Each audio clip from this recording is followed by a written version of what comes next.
Assalamualaikum warahmatullahi wabarakatuh. Hari ini saya dan ahli kumpulan saya akan membentangkan tajuk jaminan dan ganti rugi.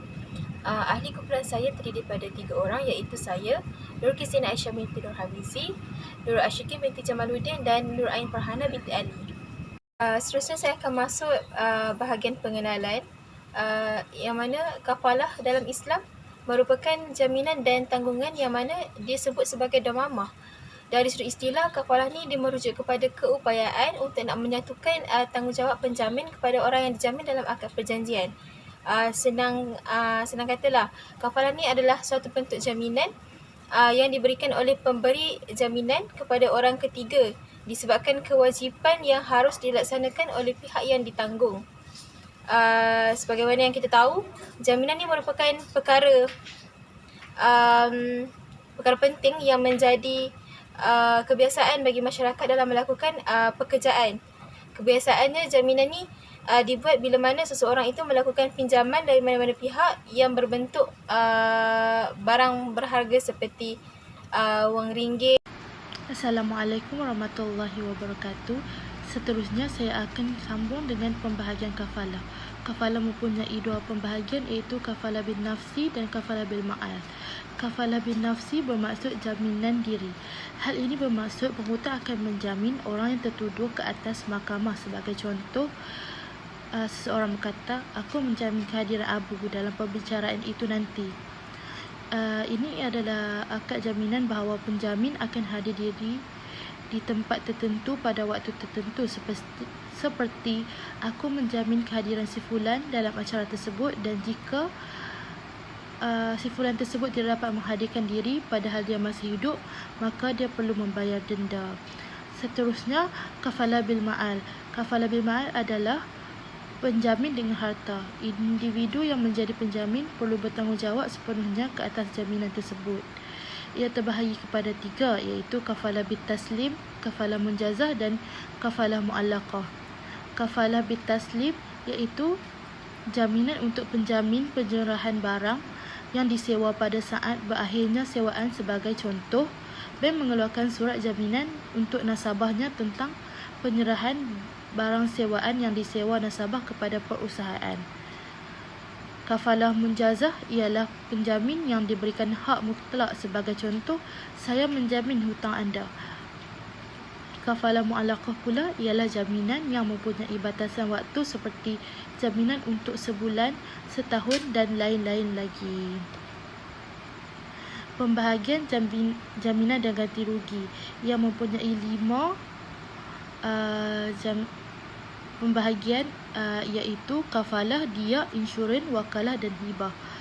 Kafalah dalam Islam ialah bertanggungjawab bagi seseorang di atas tindakan atau kesalahan orang lain. Sebagai contoh, seseorang memberi jaminan kepada pihak lain untuk sesuatu tindakan, maka dia wajib memenuhi tindakan tersebut sekiranya pihak yang dijamin tidak dapat melunaskannya. Diyak ialah pembayaran yang dilakukan oleh pelaku yang menyebabkan kecederaan yang serius atau kematian kepada seseorang. Pembayaran ini bertujuan untuk membayar kerugian yang dilakukan oleh pelaku sebagai bentuk hukuman di atas tindakan pelaku tersebut.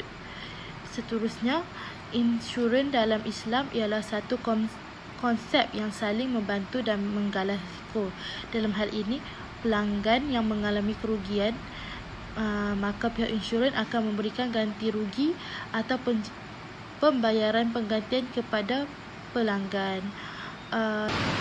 Yang keempat ialah wakalah. Konsep wakalah ialah seseorang yang memberikan kuasa kepada orang lain untuk melakukan tindakan di atas perkara tertentu. Dalam konteks jaminan ganti rugi, wakalah dapat diaplikasikan kepada penjamin atau jaminan tertentu yang diberikan oleh sesuatu pihak kepada pihak lain. Seterusnya, hibah. Hibah ialah pemberian hadiah atau harta secara sukarela dari seseorang kepada seseorang yang lain. Dalam konteks jaminan dan ganti rugi, hibah dapat diberikan sebagai bentuk penggantian kerugian yang dialami oleh pihak yang rugi. Seterusnya, kita pergi kepada bahagian isu semasa jaminan dan ganti rugi. Pada era ini, isu ganti rugi masih menjadi perhatian dalam bidang dan sektor seperti bidang hukum, perniagaan dan teknologi. Terdapat beberapa isu yang berkait rapat dengan ganti rugi dan antaranya ialah ganti rugi yang melibatkan kes kemalangan lalu lintas. Kemalangan lalu lintas masih menjadi salah satu utama kerugian di seluruh dunia. Hal ini kerana ganti rugi menjadi penting untuk memperbaiki kerugian atau meringankan beban financial yang ditanggung oleh korban atau keluarga mereka. Seterusnya ialah ganti rugi dalam kes bencana alam. Bencana alam merupakan ancaman yang serius kepada semua makhluk di dunia ini. Dalam hal ini, ganti rugi dapat diberikan sebagai bentuk bantuan dan pemulihan bagi korban yang terkena bencana alam tersebut. Selain itu, ganti rugi dalam kes pencerobohan, hak cipta atau plagiat. Dalam dunia yang serba moden ini, plagiat masih berleluasa dan ganti rugi dapat diberikan sebagai bentuk kompensasi atas kerugian financial, kerosakan reputasi disebabkan pencerobohan hak cipta tersebut. Sekian daripada saya serahkan kepada pembentang seterusnya. Bismillahirrahmanirrahim. Seterusnya saya akan menceritakan mengenai kaedah yang digunakan dalam kafalah. Dalam qawaid fiqhiyah ini terdapat pecahan kaedah yang mana kaedah tersebut mempunyai aplikasi yang mengikut situasi yang bersesuaian dengan kaedah tersebut. Ini kerana asas-asas fiqh yang bersifat kulli diungkap dengan ibarat yang ringkas dan rumusan yang padu serta mengandungi hukum-hukum syarak, yakni di bawahnya terdapat pelbagai cabang fiqh. Oleh itu, dalam konsep kafalah ini terdapat beberapa kaedah yang dapat dihubung kait dengannya. Antaranya, yang pertama, sesuatu itu adalah kekal dengan keadaan asalnya. Maksud di sini adalah kaedah ini terasal daripada kaedah keyakinan tidak hilang dengan sebab keraguan, yang mana kaedah ini menegaskan bahawa sesuatu hukum itu akan kekal seperti hukum sebelumnya sehinggalah terdapat bukti yang jelas yang mengubahnya. Secara asasnya, kaedah ini terbahagi kepada dua keadaan. Yang pertama, kekalnya sesuatu hukum pada masa hadapan dengan merujuk pada hukum sebelumnya, kecuali ada bukti di sebaliknya. Dan yang kedua pula adalah merujuk kepada hukum semasa terhadap suatu perkara untuk menentukan hukum sebelumnya. Kaedah yang kedua adalah kaedah asal sesuatu pada sifat-sifat atau urusan yang mendatang ialah tiada. Maksud kat sini adalah asalnya dia tidak wujud dari awal lagi kerana berlaku ke atasnya aib seperti barang jualan, keuntungan dan kerugian dalam pelaburan dan sebagainya. Sekiranya berlakunya perselisihan pada perkara tersebut, maka dibenarkan bagi mereka kata-kata orang yang berpegang kepada ketiadaannya orang tersebut ataupun membawa bukti untuk mensabitkan sesuatu perkara agar dapat dihindar dari pertelingkahan yang akan terjadi. Seterusnya kita akan pergi kepada aplikasi. Aplikasi yang digunakan dalam kaedah kafalah sebentar tadi. Yang pertama adalah kaedah yang mana kaedah ini sangat penting untuk kita fahami bagi menentukan hukum perkara yang tidak diketahui statusnya terdahulu. Ianya banyak berlaku dalam kehidupan seharian kita, malah ia juga menjadi isu dalam kafalah ini. Sebagai contoh, seorang yang menjamin orang lain kerana hutangnya, kemudian mereka berdua berselisihan. Penjamin mengatakan bahawa semasa dia menjamin, dia dalam keadaan tidak waras. Orang yang diberi jamin pula mengatakan kepada penjamin pada masa dia menjamin itu dia waras.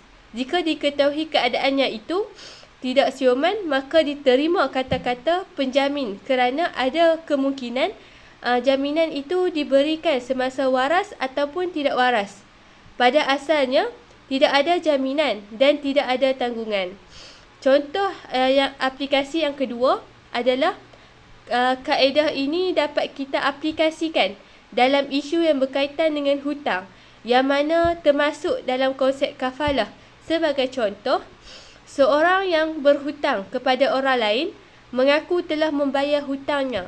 Pada masa yang sama, pemihutang menafikannya. Maka dalam perselisihan ini dimenangkan pemihutang. Sebab apa? Sebab belum adanya pembayaran hutang dan meyakinkan dan dia akui pembayaran hutang itu masih diragukan. Sekian saja daripada saya. Seterusnya saya serahkan kepada kawan saya.